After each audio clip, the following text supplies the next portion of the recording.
Hello and good evening. Welcome to the No Exit Experience. I'm Jason. I have Richard. I got Mick, and I got Tom doing the engineering. I'm not stuck here with you. You're stuck here with me.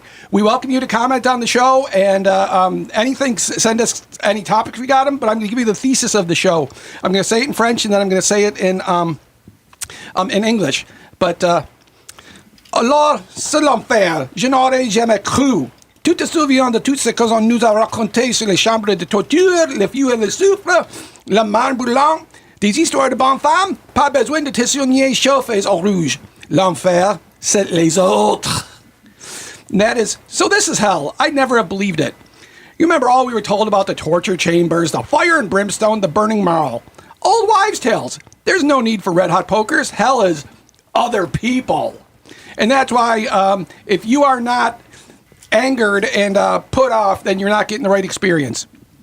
So the first topic we have tonight is how do I get to the picture? Tom, would you check my Google Voice under Jason? He sent a photo of a guy in a dunce cap. Yeah. Sal? No, me. No, I mean, it's a generic. Look under Jason. Never mind. Hey, That comment just went... if the shoe fits, it's ugly.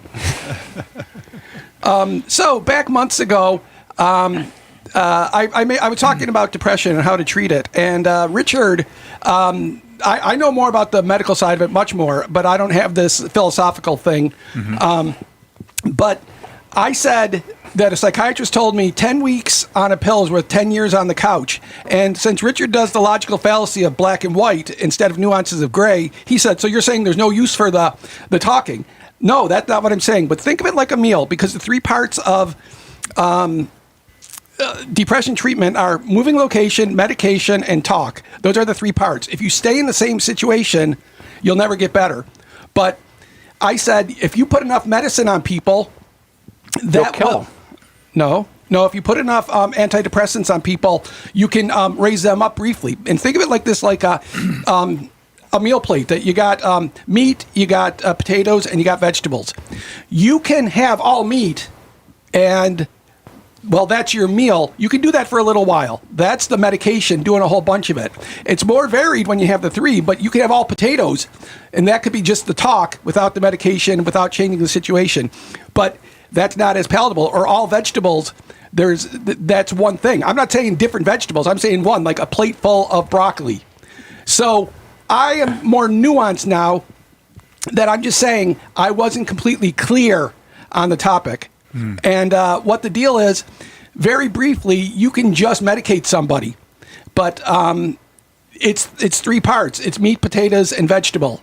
And location, meds, talk. And that's the thing, that we're not to the point yet where it's better living through technology. Yeah, that's me. That's not me, but that's representative of me. And so that's all that I just wanted to say. I was wrong, or I was indiscreet, or indistinct, not indiscreet, indistinct. So I just wanted to clear the air there. That you are not completely wrong, Richard. Okay, so when you're done, I have something to add to that. Go. Okay, I have noticed something as I've gone through the decades of my life, that there are people who have an experience in their life in which they realized they were wrong. I can give you an example. Remember COVID? There were people who refused to get vaccinated. Some of those people wound up in the hospital on a ventilator. And when they were in the hospital, people who came to visit them, they said, I was wrong. I should have got the vaccination. If you have any friends, tell them to get vaccinated. So they had the experience.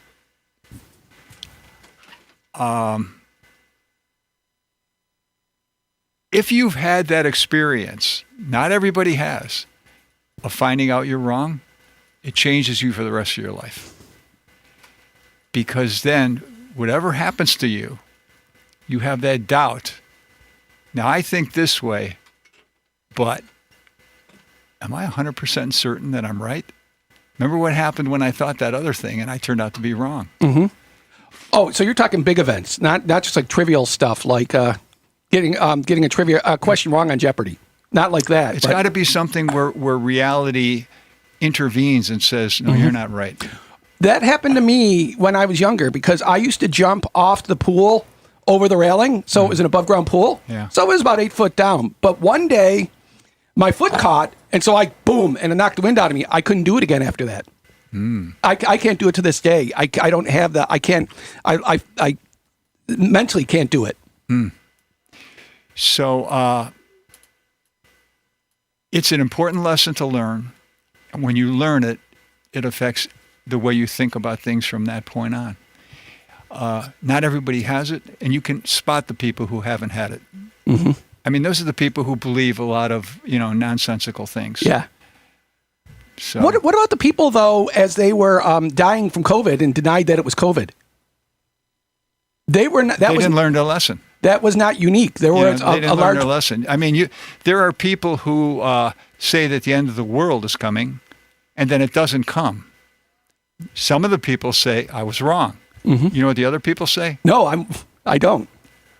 Because we warned everybody that the end of the world was coming, God noticed that, and God said, I think I'll give humanity a break. I won't end it. That is so lame. You see? In other words, sometimes even when reality tells you you're wrong, you try to find a workaround. Mm-hmm. Yeah.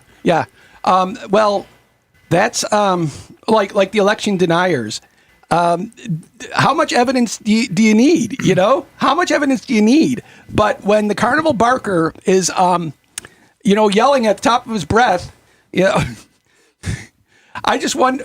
There was a podcast. I saw it. It was the cringe TikToks, and the son and daughter, who are adults, were talking to their parents, and they said, "What if Donald Trump said to carpet bomb Oklahoma?" They said, "Well, he'd have a reason for it," and they said, "But he wouldn't do that because Oklahoma is all MAGA." But said, what about Los Angeles? If he said, the son says, what if I was walking through a mall and he gave the order to Marines go in and shoot everybody, and and to shoot me and shoot and kill me, and his father says, well, I'd be in favor of that. Mr. Windsor, Brian Michael said he is planning on joining us by, quote, calling in, which I think he means zooming in. Yeah. So we might have Brian Michael in the Zoom waiting room. And these people, they put their trust in a guy who doesn't even can't even not poop in his pants. I mean, the thing is, if I don't know why the children don't say anything about him, or if they tell them don't say anything about the smell because he smells like shit, literal shit, human stool. True story. That's what Adam Kinzinger said. He says, I'm surprised you don't need a gas mask. And that's why the people, he has no plan. They say he's got a plan. No, he doesn't have a plan. He's off the cuff, because it looks like Pete Hegseth committed a war crime because he gave the order to the SOCOM, the Special Operations Command, the SOCOM chief, to make sure nobody gets out of there. And that's why SEALs shot people in the water after their boat was blown up. And they said, the SOCOM guy says, I got it from Hegseth. And Hegseth says it's fake news. That would be a war crime, like dead to rights war crime. I mean, like Nuremberg sort of war crime. So that's all I got on that. Okay. Oh, by the way, what you just said, you mentioned Nuremberg. Remember there was that thing in the news where the president's staff got upset because some former members of the military advised soldiers that you should not obey an illegal order. Mm-hmm. That was the message sent from Nuremberg. Mm-hmm. They had all these Nazis on the stand, and they said to Tom, "You got to give me more trouble," and more trouble, Tom, more trouble, more cowbell. You just boosted my bass beyond belief. Well, that's also the So anyway, all of the Nazis who went on the stand, they defended their actions. I was just following orders. Yeah. William and Kelly. So the judiciary would end the prosecution by saying, you are not supposed to obey an illegal or an immoral order. And well, that's what William Kelly did in My Lai massacre. I was just following orders. He was a first lieutenant, and they just massacred the. And the prosecutor in that William Kelly case said, you do realize that there were other members in your battalion who were not shooting and saying, stop, stop, stop. And why did you stop, Lieutenant Kelly? Because a helicopter was flying by, and it flew low, and it started shooting over your head, and they announced on the speaker, you have to stop shooting or we're going to start shooting at you. Well, 'tis a sharp he cure, but a didn't sure stop one. shooting out of the goodness of his heart. Right. And you know what's the most interesting thing? Is that Mark Kelly, Captain Mark Kelly, Senator Mark Kelly, for one, he's a retired captain, but he was speaking as a senator, as a civilian. But the other thing is, he was directly out of the UCMJ, the Uniform Code of Military Justice, verbatim what he said. How can you be wrong when you're quoting Yeah, the but rule book. you got one issue with that. What's that? You're retired, but they can still still pull you back. right? They can pull you back, but And that's what they're planning on doing. and it's going to go nowhere. He'll He's go, just going to pull out the rule book. yeah. Here and it is. That there's no way that he will get convicted. I mean, the jury is made up of people. It'll be all captains and commanders, and maybe a couple of one-star rear admirals. But the problem that he faces and any former military person faces is you swear an oath when you enlist. You swear an oath to obey any lawful command from the commander in chief. Lawful. Okay, Mr. Brian Michael is trying to join us, apparently. Mr. Brian Michael is trying to join us. Reverb. Caller, turn down your radio.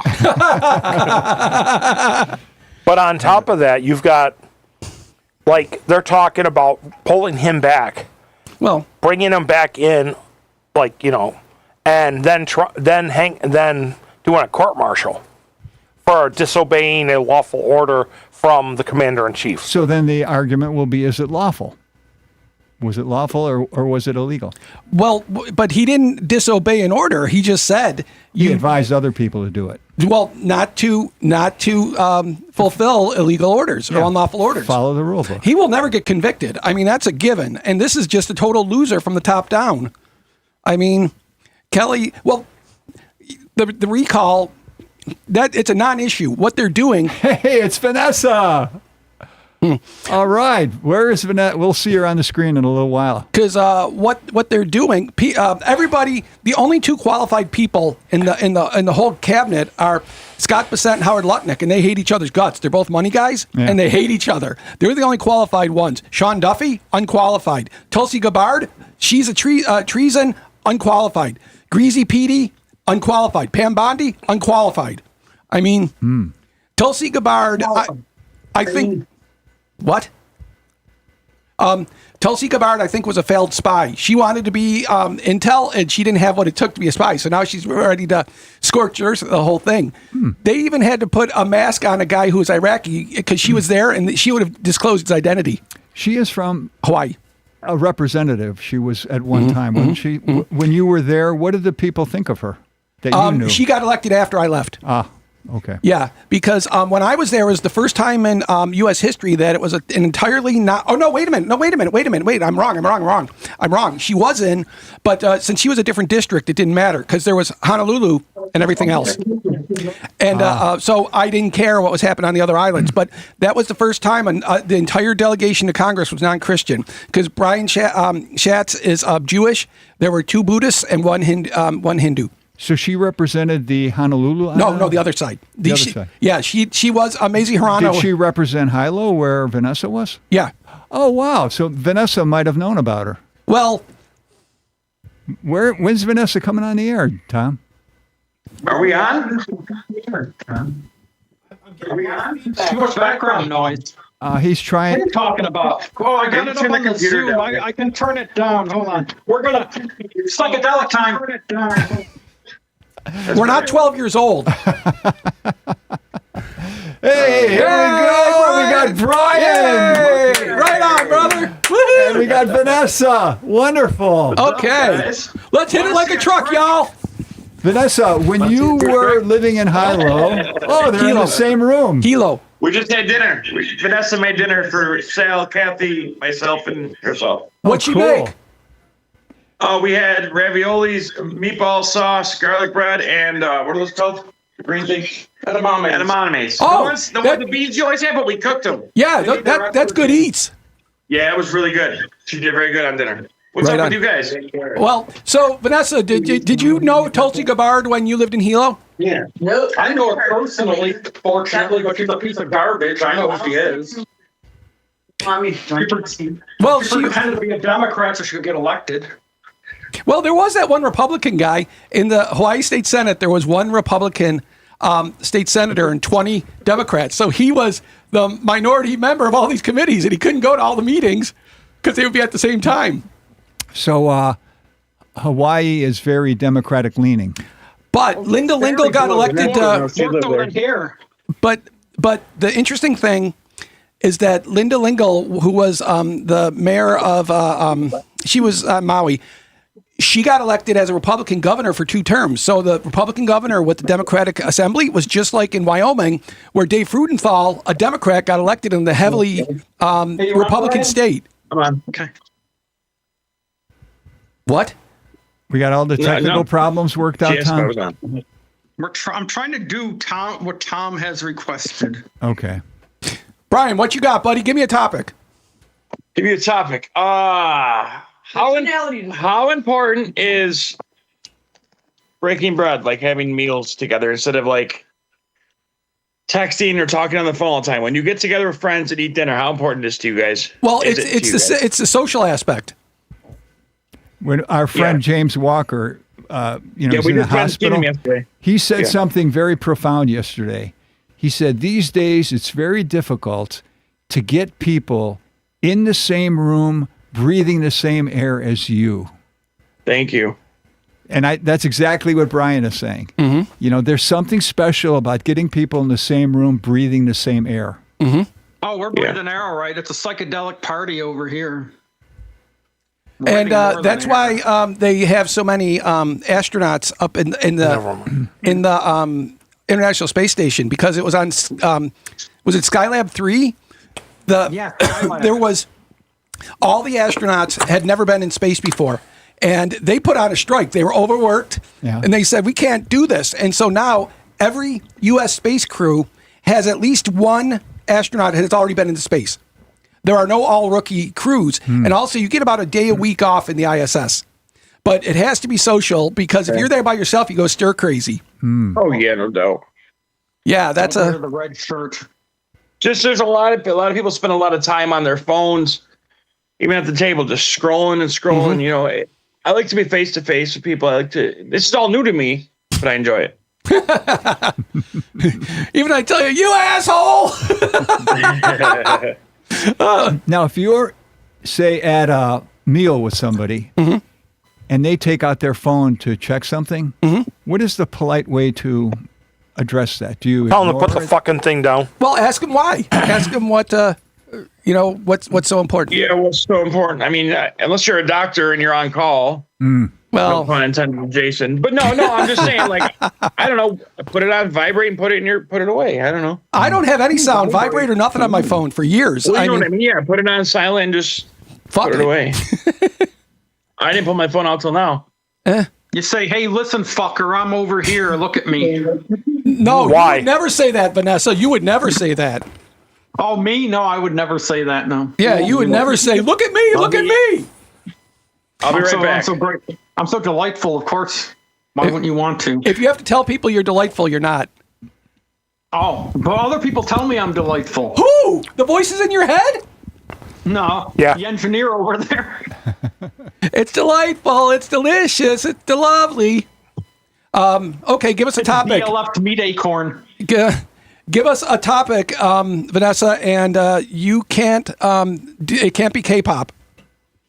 Oh, it's better than K-pop. Look at what I got. I can't see that. It's Ayunche. It's Korean beauty hair stuff that makes your hair look really good. So then you can look like. No. Okay, turn that off. Yeah, no K-pop. No, it is not compelling, I and thought it's. you were free speech absolutists. I didn't say K-pop. You put up a picture. I'm talking about hair stuff. That's called quibbling, and you're going to go to jail for that.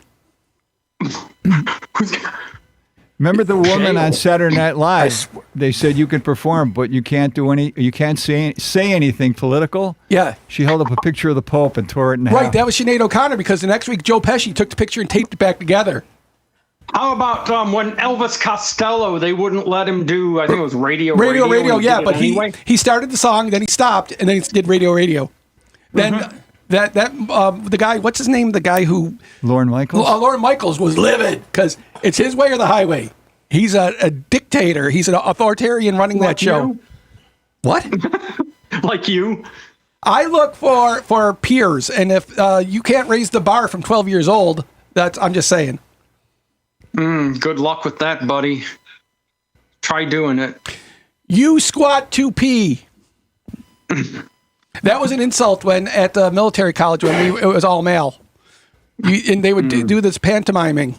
You squat 2p. Is it like Hammer too legit? Oh my God. To quit? Well, Remember unlike Hammer? I remember Hammer, Stanley Kirk Burrell. Yes. Hammer, don't Sounds hurt like him. Hammer and Hank Aaron. They called him Hammer because he used to be a bat boy for the Oakland Athletics. Wow. We're the Philadelphia The Bay Athletics before that. Area. Where Doc Gibson pitched his perfect game on LSD in the 70s. Remember Doc Gibson? He pitched a perfect game on acid. It was great. You just repeated yourself. I heard you the first time. That's because I gotta get through your thick skull because you never listen to what I have to say. Nobody wants to hear what you have to if say. you got something compelling, I'll listen, but I've yet to hear anything compelling. that isn't Pitching a perfect game on LSD Taylor is Swift. very compelling. from 50 years ago. No, look at the crap Richard dredges up. He was talking about stuff from the 20s a couple of weeks ago or the 1560s. So, you want current stuff? I'll talk about current stuff. Let's talk about LeSeraphim. No, You're no, fucking we're not. delightful. Turn her volume down. You're in timeout for 1 minute. Mick, what do you got? You don't want to hear what I got. I want to hear it. Give me a topic. Well, Did you tell him about the waitress? I already told him about Yeah. the waitress joke. Hey, earlier. people suck. You know, if you But no, everybody knows I've been silent for freaking almost a month. Yeah. Come this upcoming Friday, you're going to know that I came home. Because I'm going to light people's fucking worlds up. Cool. I am not playing games with people disrespecting not people I care about. Burn down to Chinatown. I've gone verbal wars with people before on my show. So pick your topic and hope to hell I don't take what's left of your soul. That's all I'm going to say. Your Horcrux. What is the correct name? What used to be called midgets? Dwarves. Dwarfs? Yeah. My counselor at the VA hospital It's is a little person. No, let me tell you a true story. He was a resident with me Really? at Tom at Duke. Conboy? Tom, Or- yeah, and Dr. Conboy? Yeah. Yeah, I mean, I shit you not. We were both residents at the same time at Duke. Now get this. So he's a little person, Yeah. right? So I said, does he have like little person shoes and little person? He goes, yes. He said, and he's a hunter, and he ordered a special gun for little people. Well, Technically, he's an achondroplastic dwarf. That's why they look different, because the head is the normal size, but the limbs are short. technically, I was in a session with him, and our sessions never stay on mental topics because he's the kind of person that likes to document everything I say. Yeah. And the conversation turned from like, how are you doing, to well, I'm looking to get a Henry rifle, but I have to order. I have to see if I can get the stock modified. Yeah. And I said, why don't you just call Henry or contact Henry and ask them for a child? Hang on, for a youth model Henry rifle. And he's like, they make those? I'm like, yeah. They make youth shotguns, youth rifles, and Henry will make you literally, if you contact them, they will make you a special stock for a gun. Hey, that's rocking and rolling. Because Most gunsmiths will actually, say you had a shotgun, okay? Had a wooden stock. Shotgun. Yeah. It had a wooden stock, and you cracked your wooden stock. A gunsmith who has anything of his, has been doing this for years, won't go out and order you a brand new stock. He'll do what he can to fix yours or have one made for you. Well, that's totally reasonable because it's like it's weird how people that review beer are such assholes. But if you meet brewers, they're some of the best people you've ever met. They're guys you like to talk to. But these people that are rating them, There's a brew factory down in North Tonawanda, right? There's a brewery down in North Tonawanda. well, I live out in Hamburg. A friend of mine works there. Oh, Doing what? Oh, I got a joke about that. Are any of you of Irish descent? Well, I'm half. Hardly any, but yeah, a little bit. I'm half Scots-Irish, so I can tell this joke. So there was an accident at the Guinness Brewery because Patty O'Reilly fell in and drowned in the beer vat. But it took 3 days because he got out twice to pee. Oh God. But here, Drink a lot. I've literally seen videos of it. I don't know if they have anybody could find it, but there's a video of there was a fire. I think it was at the Jack Daniel's factory, where one of their pits that they all the processed bullshit that goes into the pit was literally on fire, and it had flames 15, 20 feet high, and they were like, "Oh, what are we gonna do? Just let it burn out?" Because all it is alcohol residue. Yeah, I mean, sometimes the best thing to do is nothing. And then you've got these, we've had how many fires in Buffalo? Well, in the area? Rochester, I just saw on Facebook today. There was another fire in Rochester. There was another fire in Buffalo. There's another, recently somebody's house burned down because they were dumbasses and tried to cook a fucking deep fry a turkey inside their house. well, do you know what Buffalo Fire chicken wings are? It happens every year. You come home drunk and you throw the wings in the oil, and when the fire department comes, they're done. And Buffalo was made of wood, whereas Denver is made of brick. And if it wasn't for the Buffalo Fire Department, Buffalo would have been gone 100 years ago. Yeah.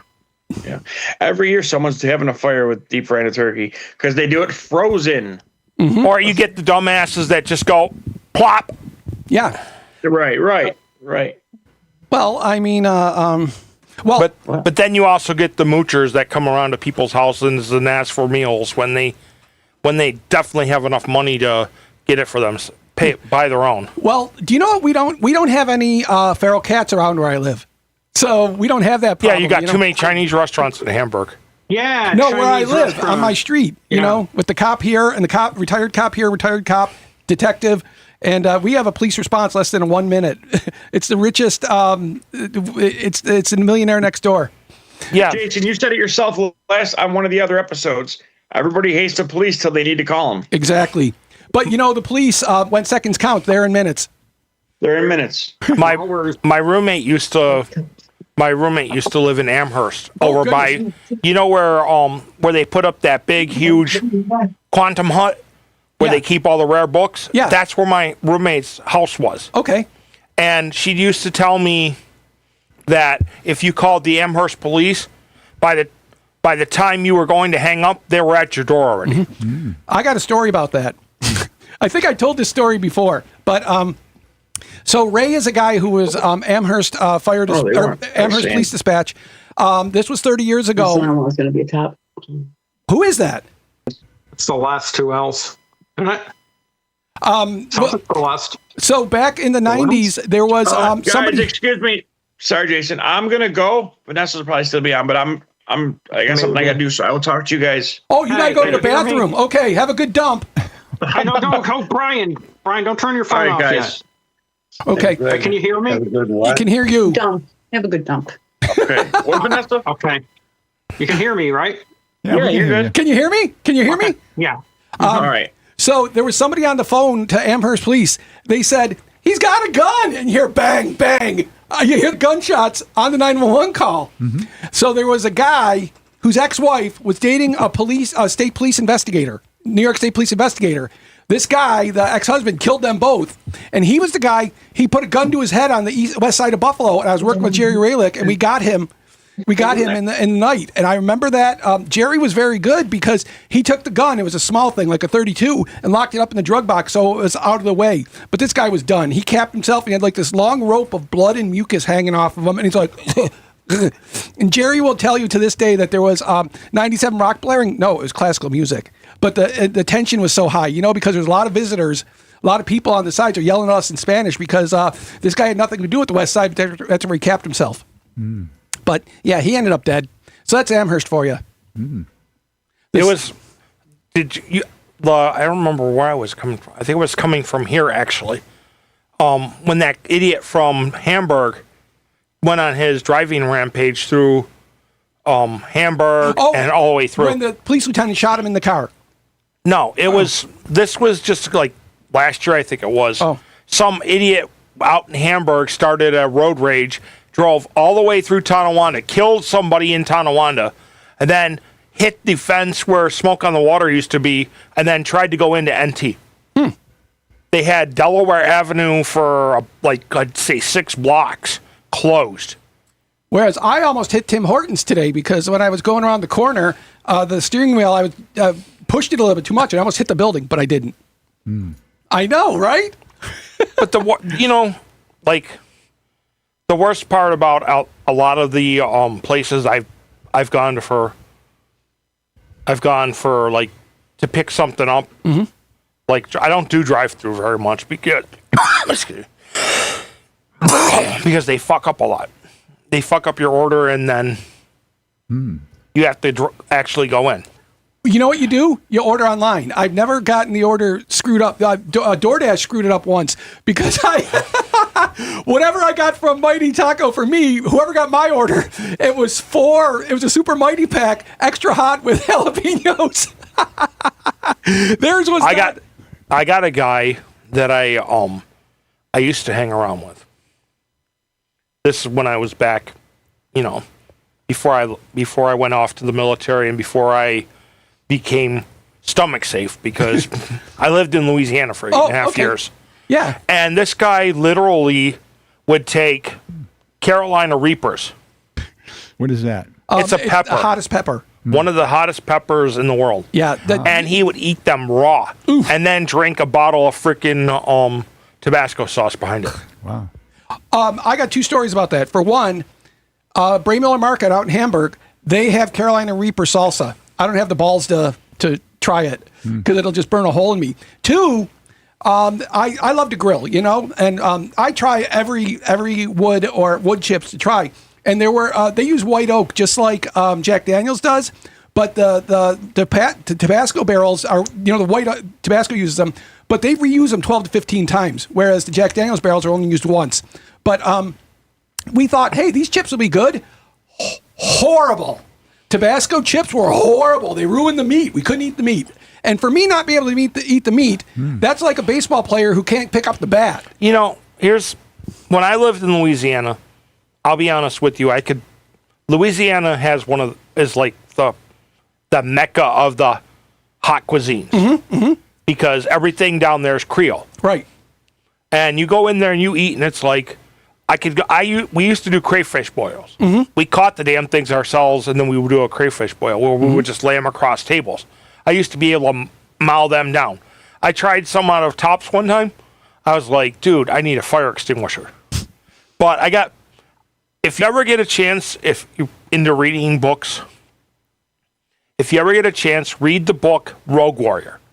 It's written by Richard Marcinko. Oh, yeah. SEAL Team 6. Yeah. The first captain of SEAL Team 6, actually. Well, he was actually a commander. He was only 05. Yeah, but they listed him as the first commanding first CO. officer Yeah, he was the first CO. Yeah. of SEAL Team 6. But there's a part in there where he talks about doing liaison work in Thailand. And the people that he was, the other officers that he was with from the Taiwanese, or whatever you want to call it, Thailand people, were always trying to feed him, find out what he wouldn't eat. So his running gag is, I'll eat anything you give me as long as I get ice cream afterwards. And one day somebody asked him, why do you always eat ice cream after? He goes, so when I'm in the head, I can scream, come on, ice cream. And that's in his book. And here's the messed up part about it. His first book is nonfiction. Every book he's written afterwards has to be fiction. Because he gave away too many government secrets. Well, that was even that there was SEAL Team 6, which is now DevGru, the development group. The Soviets didn't know how many the U.S. had. So there was Team 1, which was East Coast, Team 2, which was West Coast, and then there was 6, because they make them think they had 6 teams instead of 3. But here's the thing. SEAL Team 6 should have never went to Bahrain. Literally. Well, that's... Or after... Hussein. They should, because they were only tasked with doing counterterrorism in the United States. Hey, Justin. Mixed friend. I mean, well, that is their directive was counterterrorism in the United States. Yeah, they're CQB, but they can go anywhere. I think it's just overkill. I mean, these are tier one warriors like Spetsnaz and like the Deltas. You have a Green Beret, then you get a Delta. That's up. It's like I have a Kodak and you have a Nikon. It's that much of a difference. I'll give you another one. Have you ever heard of I'm trying to think what the name of the show was. The Greatest Warrior? Oh yeah, Ultimate Warrior. No. Well, the one that's on the military channel. No, it used to be a TV show that compared it was like, for example, they compared the SEALs versus Spetsnaz. Yeah. Okay. Yeah. Ultimate. I call it the Ultimate Warrior. But, yeah. I know what you mean. They talk about how the SEALs use C4. Spetsnaz uses Semtex, and they will put it in a phone, like say with your phone. They will put a Semtex charge in your phone and wait for you to hold it up to your head and then detonate it. But if you look at it, SEALs are one step below Spetsnaz, because Spetsnaz are fucking nuts. I disagree, because there was a guy who, he was an ortho resident when I was at Duke. He graduated a year ahead of me from VMI. He enlisted in the Navy expressly to go to BUD/S, Basic Underwater Demolition School, because his grandfather was one of the first 3 flag officers that UDT SEALs had. Well, he spent 4 years enlisted and 3 years as an officer as a SEAL, and I asked him about it. I said, how about these guys? He said the Filipinos are brutal, and he said the Spetsnaz, they had nothing. The SEALs have all the toys and they have everything. Those guys had nothing. I mean, they didn't have rebreather masks. They all had the same AK-47. They didn't have any. They didn't have any Heckler Cooks, or they didn't have a sniper rifle. They didn't have a Barrett. I mean, they were just they were all manual. And you know what the Soviets do? They take the Kazakhs and bring them to Moscow, and they take the Moscow guys, send them down to Kazakhstan, because you have no problem killing somebody who doesn't look like you. Guys from St. Petersburg won't kill Moscow people, but they'll kill the ones that don't look like them. That's how they keep working one against the other. But yeah, and the thing is that my buddy, he had it on his website that he was a SEAL, and then he took it down. But his son enlisted in the Marine Corps and was featured on a web page because he had the highest score of anybody in basic training. So he was the most lethal person at Camp Lejeune. But see, I'll give you a funny story about when I went to basic in San Diego.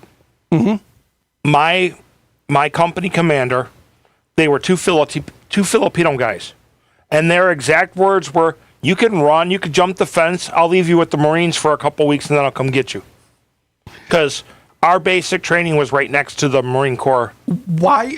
29 Palms, 29 Shrubs. No, San Diego. Well, why San Diego, not Great Lakes? I don't know. They sent me to boot camp in Sandog, and Great Mistakes is just a is a ground where where they just lose people left and right.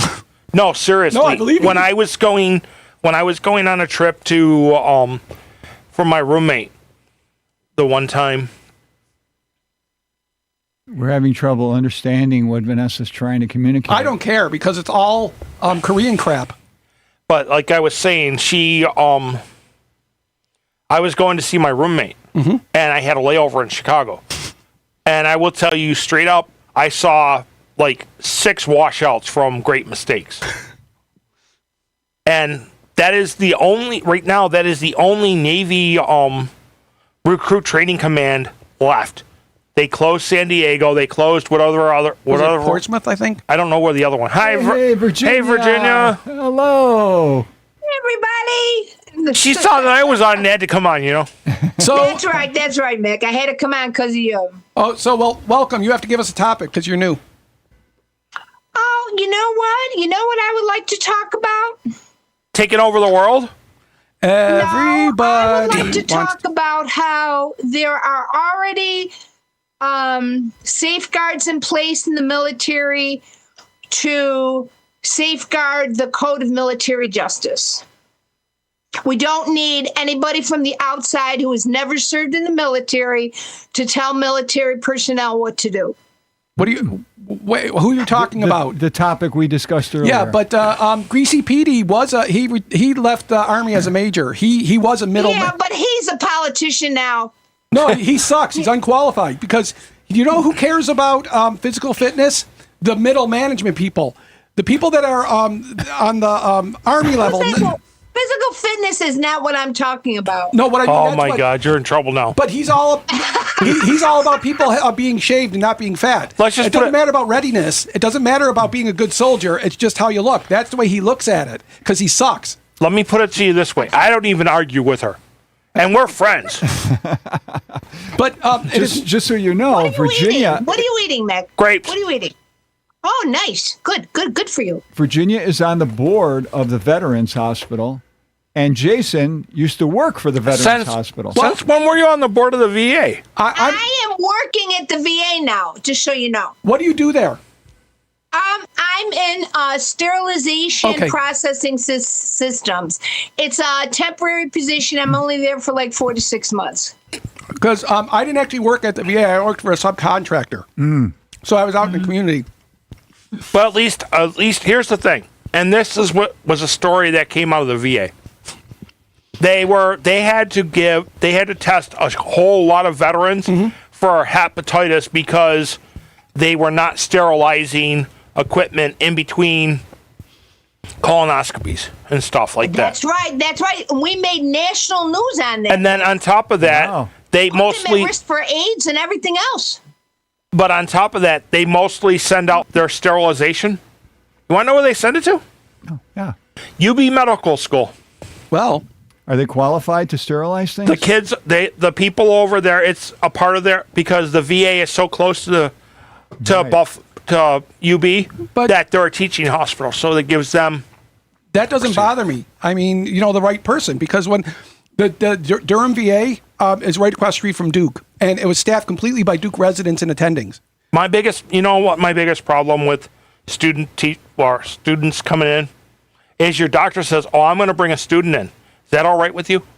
And I'm like, "Yeah, that's fine. I haven't eaten one in a couple days." I did that to my Oh my God. my shrink actually, because he asked me. He goes, "I got a student. Is it all right if she sits on a session?" I go, "Yeah, I haven't eaten a student in a couple days." Well, the veterans are the best, bar none, patient base you'll ever see. Because if you're eligible to be seen at the VA, it means you've had 18 months of honorable service. And you could take off the wrong leg. They say, "That's okay, doc. You can take the other one. I know you gotta." And they won't even complain about it. I mean, Here's the Not thing. true. Here's the thing. I will say it straight up, and Virginia knows that I've been boisterous about this several times. The VA, yes, they got every department you need in the hospital, in that one building, everything you need, hearing, everything. But their care is, in my opinion, their care is worse than illegal aliens and prisoners. We're treated worse than illegal aliens and prisoners. Well, there's a couple reasons We for are that. treated, in some clinics, we are treated really bad. I wrote a registered letter to one of the past directors of the Western New York VA health system on my health care, and he actually took it quite seriously. He's not there anymore, and he called clinics snarling at them Well, because of the care I received. about half the employees at the VA are veterans themselves. So 10 No, not half. No. It's Oh, less that's than what it that. used less to be. than Okay, that. no, it used to be. So I'm my error then. But 10% of the people at the VA are diligent. The other 90% say, you know what, I don't care, and you can't fire me. I'll give you a good one. Right, exactly. Am I right? Am I right or am I wrong, Yeah. Virginia? When you go to like say, when you go to schedule an appointment, you get, oh, we'll see you in 3 months.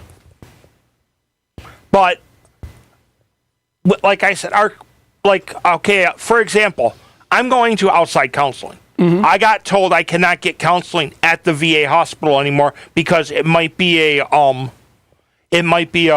conflict of interest, that my counselor, my civilian counselor, might be working on something, and the VA counselor I had might be working on something totally different, so it might be a conflict of interest.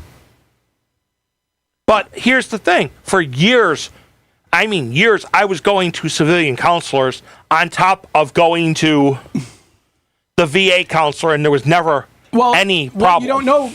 If nobody knows, nobody cares. And then on top of that, they say, oh, well, you can't. What's the conflict of interest? Yeah, what is it? Here's the thing. Okay, I was seeing my counselor. I was seeing her intern. I was seeing a counselor at the day treatment program. I was also seeing my shrink. There's 4 people there, and because I went, you can't say Joe Schmo knows this, Joe Schmo knows that. There's no way in hell that they're form letters half the time. If you look at a letter from the VA or records from the VA day treatment program, which they call something totally different, it's all a fucking form letter. They put in Mr. So-and-so was here, blah, blah, blah, blah, blah, blah. Doesn't list what you talked about, what you did. And I got kicked out of that group because I refused to to deal with paper pushing clinics. Well, on the one side, I understand your Agitas, but on the flip side, what if it has all the information you need? There's, if the letter just has it filled in and it has all you need, what's the problem? like, I'll give you an example. I was going to anger management, and the form letter said Mr. Conrath was at anger management, and he was, he talked, he coexisted with everybody, but there was nothing there was going to be helpful. Well, that's Like, say for example, when you're in the emergency room and you have to do you're transferring your patient to the next emergency doctor because you're going home or you're doing. If you don't hand him detailed paperwork or detailed notes, how the fuck is he going to know what you're doing? you know what? I'll tell you disposition. So you say 1 is going home, 2 needs the results from their CT, and then if it's positive, call surgery. Otherwise, they can be discharged. 3 is already discharged. 4, I didn't get to see yet. That's how it goes. Because I understand what you're saying, but there's not enough time to give all that detailed. And then, okay, let me ask, did you do general practice? Or I was dumb ER doc. That's what I do. Well, you're an ER doc. But what I was going to say is, if you, how many patients would you say you would see in a day? The most I had was 29 in 24 hours, and you say that's not bad. Yes, it is when you have horrible nursing care. It's like trudging through mud. But then, now, here's the thing. The doctors at the VA hospital, their caseload a day is 50 patients a day that they get 30 minutes or less to deal with. Well, 50 patients, 30 minutes, that's the entire day. That's 24 hours. No, that's from 8 o'clock in the morning till 3:00 when they shut the office down. Surgery guys will do that. Like, but I had a guy with whom I worked.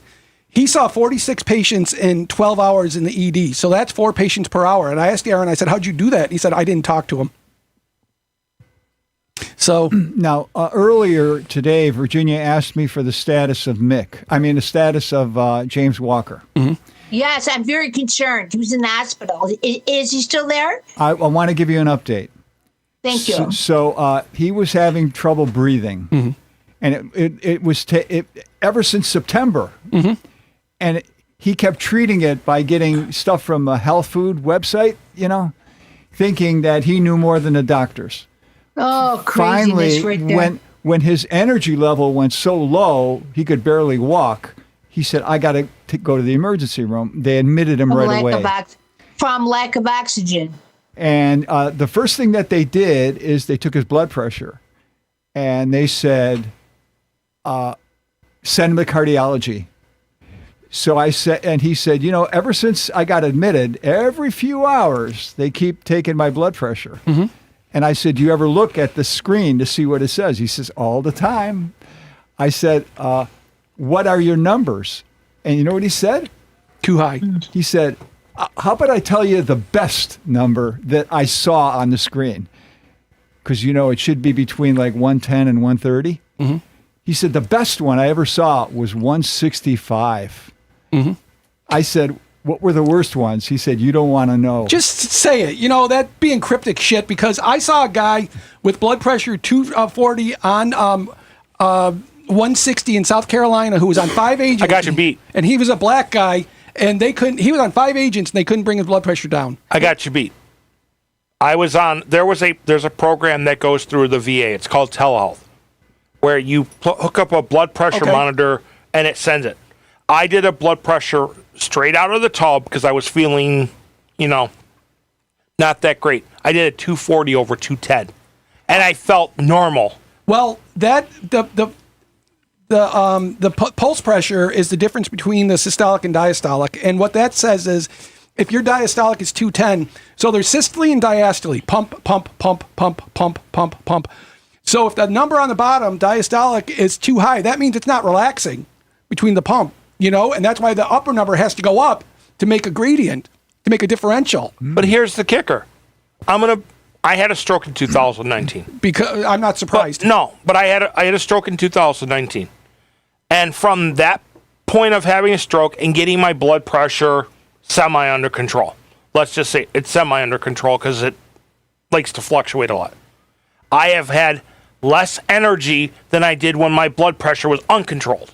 Well, then go off your meds, your blood pressure will go up high, you'll have more energy until and I'll have a stroke again. Yeah, and then 1/3 of people that have a stroke are unaffected, 1/3 have a deficit, 1/3 die.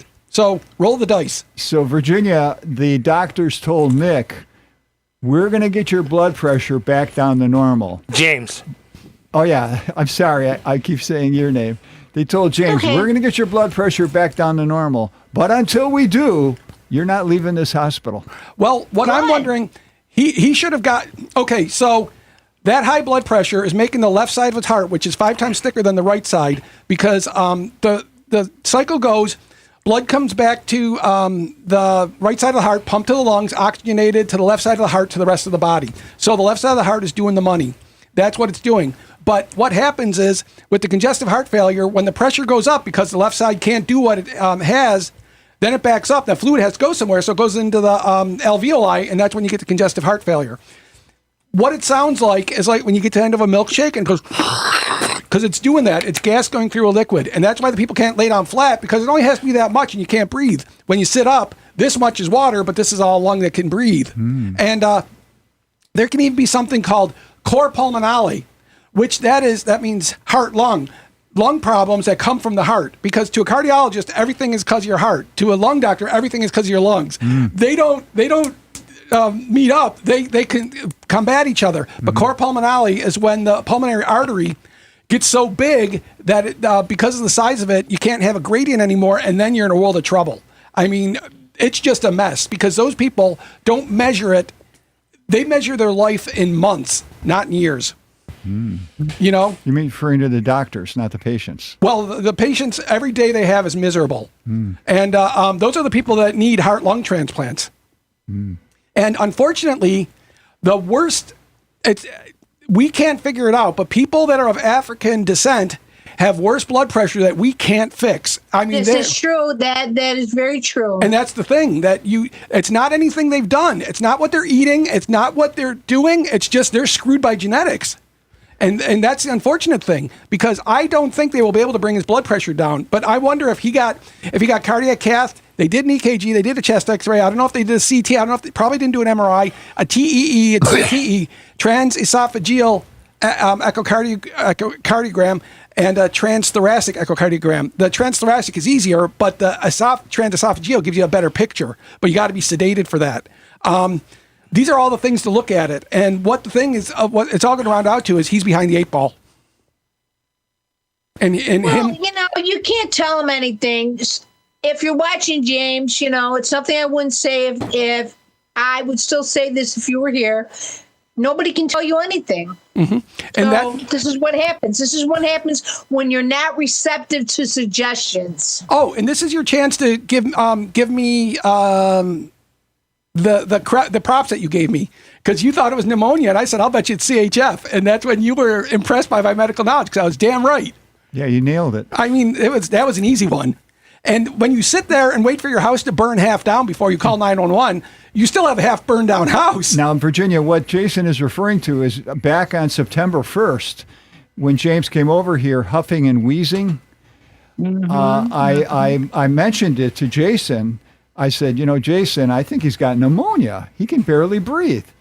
And he's Jason infecting immediately, the world by doing that. And Jason immediately said, I think it's his heart. He's having problems with his heart, and it's affecting his lungs. It's CHF, yeah. And he said the word CHF. And so, well, you know, part of the problem is people walking around sick are infecting other people. It's just really ridiculous. you got a point there. Yeah. Well, you know that tardigrades can handle interstellar space, and you know their DNA is nice and strong, so they'll be the ones to survive. I mean, nobody gets out of this life alive. You know, too much oxygen, too much water will be is dangerous. I mean, that too much temperature is dangerous. Too little temperature is dangerous. You know, I mean that's why they talk about the Goldilocks zone where we live. But that's very human-centered, because how do we know any other life in the universe is even bipedal? You know, I mean, what about if we're just a machine? We have to consume our own energy to make what we do. So we're a machine, and we think we're so good because of our brains. But you know what? We're just another machine. We're not made of metal, but we're still a machine. You know, solid point. And the Ohm's law applies to how we operate. You know, V equals IR, and it cleanly works. So how do we to think that you need oxygen and you need water for life is very that egotistical. You know, because what if it's a machine person or a silicon? They're made of silicon or stuff we can't even identify yet, you know, because that's the whole mystique of, with a few exceptions, most of science fiction is bipedal aliens. You know, but that's why we're just lucky we're doing this. And we're over a couple thousand or 100,000 years. When you think about 65 million years, do you realize how long that is? That's a long damn time, you know? I mean, if you had 65 million years, you could get to another galaxy. But it would be your great times 30 great grandchild that made it. Well, didn't they say? I remember reading somewhere that they discovered another galaxy. Is that true? Oh, we've many galaxies. Like the one you can see with your naked eye is the Andromeda galaxy. But there are innumerable galaxies because because of our rods and cones in our eyes, if you look at the sky at night, you can't look right at it. You have to divert a little bit, so then you can see galactic clusters. Those are ones that are creating stars. But there is the one thing is that there's a whole bunch of nothing in space. There's a whole bunch of nothing. I mean, whole bunch of nothing. And so those distances are massive between them. And in the next 10,000 years, Vega will become the North Star, and Polaris will be moved off. Oh, we have 30 seconds left. Richard, you get 10 seconds. I don't have anything that I could mention. In Okay, 10 seconds. cede your time back to me. Well, I'm happy that everybody showed up. I hope you got something out of it. My filthy mouth was a little bit less, and Good. I made up for it. fuck you. Not tonight. I got a headache. But I give you leave to go from the No Exit Experience. You're done.